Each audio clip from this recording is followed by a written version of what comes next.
Radio Nour Info, Maël Manomba. Assalamu alaikum auditeurs de Radio Nour, nous ouvrons cette édition d'information dans la province de Logoué-Maritime. Après plusieurs mois d'interruption, les travaux de la route Port-Gentil-Omboué, longue de 93 km, ont repris.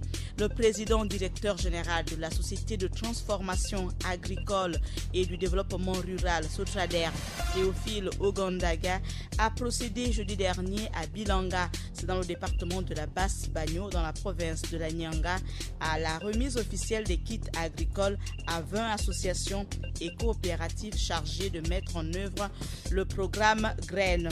Dans cette édition d'information, le ministre des Transports nous présentera la situation de la Société gabonaise de transport à quelques semaines de la reprise des cours.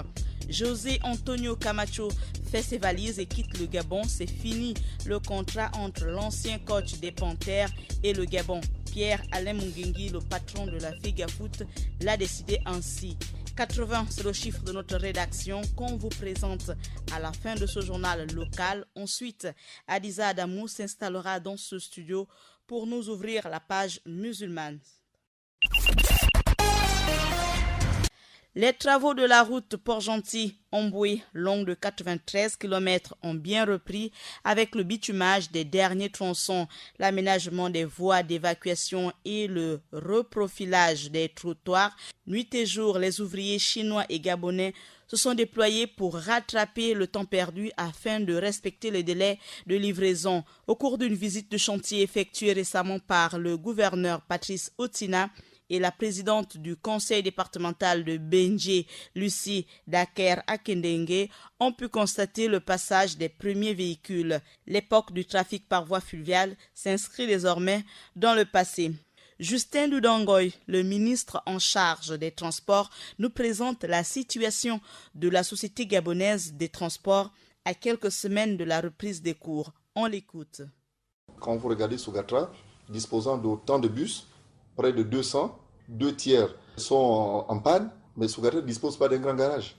Sougatra ne dispose pas d'atelier mécanique. Ce que nous avons à Sougatra en ce moment, ce sont des baies de graissage, des baies de vidange, des baies de lavage. Sinon, on n'a pas pris à bras le corps l'aspect service après-vente.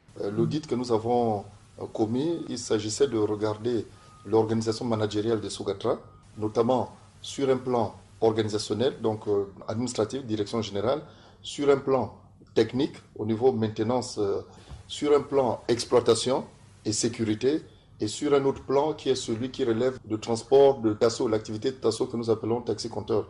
Pour l'ensemble de ces différentes rubriques, ajouter à ces rubriques la rubrique comptable et financière, nous avons des pistes de solutions qui nous seront données par le comité qui a mené l'audit. À l'instant, le ministre des Transports, Justin Doudangoy, qui répondait aux questions de Radio Nour à la veille de la reprise des classes au Gabon, mais surtout face à l'absence des transports urbains dans la capitale gabonaise. La Société de transformation agricole et du développement rural, Sotrader, a livré du matériel agricole très attendu par les coopérateurs est composé des brouettes, des machettes, des pioches, des pelles, des râteaux. Le tout devra contribuer à accroître la capacité opérationnelle des agriculteurs dans cette partie de la province de la Nyanga. Mis en œuvre depuis 2 ans dans le département de Mourouti, le projet agricole Graines produit déjà les effets désirés. 69 coopérateurs ont réalisé une production de 120 tonnes de manioc. 200 tonnes de manioc en sachet ont été évacuées récemment. Sotrader, il faut le rappeler, est chargé de développer le programme Graines sur toute l'étendue du territoire national. Lancé en 2014, le projet agricole consiste à donner un coup d'accélérateur au développement de l'agriculture pour assurer à terme la sécurité alimentaire et surtout à réduire les importations alimentaires estimées chaque année à plus de 700 milliards de nos francs. Fin du contrat entre Camacho et le Gabon suite aux contre-performances enregistrées face au Burundi en éliminatoire de la Coupe d'Afrique des Nations CAN Cameroun 2019 et face à la Zambie en match amical. Le président de la Fédération gabonaise de football, la FEGAFOOT, Pierre-Alain Mungengi, a limogé mercredi dernier le coach des Panthères du Gabon, José Antonio Camacho. Le chiffre de notre rédaction, c'est 80. Il s'agit du nombre de candidats aux élections législatives et locales prochaines pour le compte du Parti social-démocrate, le PSD, 80 partant aux couleurs du parti du vice-président de la République, Pierre Claver Manganga Moussavou. On ouvre à présent avec Adiza Adamou, la page musulmane. Assalamu alaikum Adiza. Wa alaikum salam Maël. Dans la page musulmane du jour, on parle du sermon prononcé ce vendredi à la mosquée de Batavia. On parle au Sénégal de la pénurie de poissons qui sévit actuellement dans ce pays. On parle enfin dans cette page musulmane du nord du Mali sous les eaux après de fortes pluies. On ouvre cette page musulmane au Gabon avec le sermon de ce vendredi de la mosquée de Batavia. C'est du haut de sa chair que ce vendredi, premier vendredi de la nouvelle année islamique, que l'imam Inoussa Aboubakar a rappelé aux fidèles de la mosquée de Batavia les mérites du mois de Muharram et notamment tous les bienfaits du jeûne du 10e jour de Muharram qui correspond cette année au jeudi 20 septembre 2018. Soulignons aussi que l'imam de cette mosquée, à travers le sermon de ce vendredi, a invité les musulmans à s'engager dans la dévotion sincère à Allah en ce mois sacré de Muharram. L'actualité dans le monde musulman, c'est aussi au Sénégal qui fait face actuellement à une pénurie de poissons.